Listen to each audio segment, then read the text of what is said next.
I'm Second Lieutenant Jack Tabul.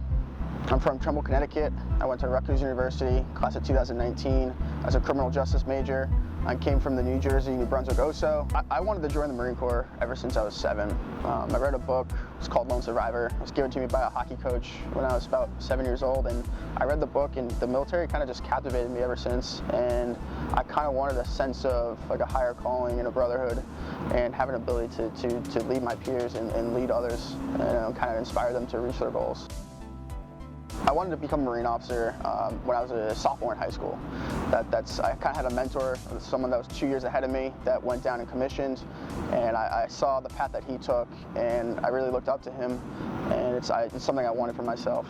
I was always drawn to the leadership aspect on the officer side, and I was always pushed towards the college route by my parents, and also it's something I wanted for myself. So understanding, all the different routes that I could take, and one of the big requirements to become an officer is having a 4-year degree.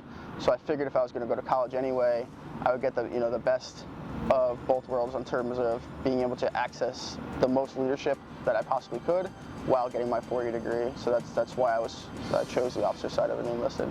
So it was awesome to kind of get the best of both worlds, because I could be a college student and have the PLC commitments, at the pool functions and PT, and making sure I'm staying in shape.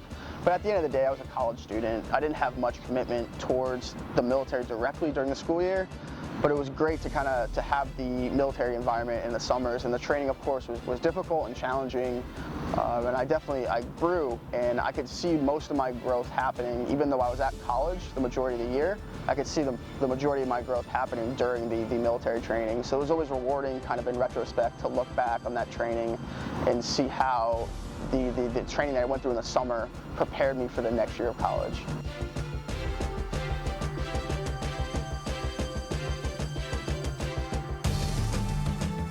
I find that the peers that I know in the military have a much clearer vision for their life and direction 5 years out, 10 years out than my civilian counterparts.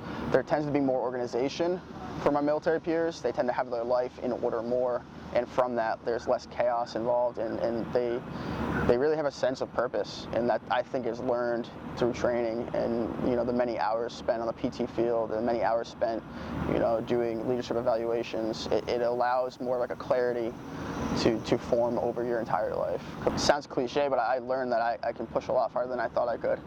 I learned that my potential and what I can do, it's not realized when you're comfortable and you have a lot of sleep. That your potential is only fully actualized when you're in a stressful environment and you're being pushed to what you think is your limits.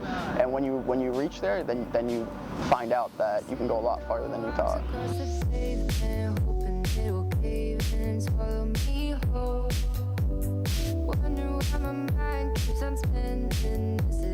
You should take this path because it absolutely sets you up for the rest of your life.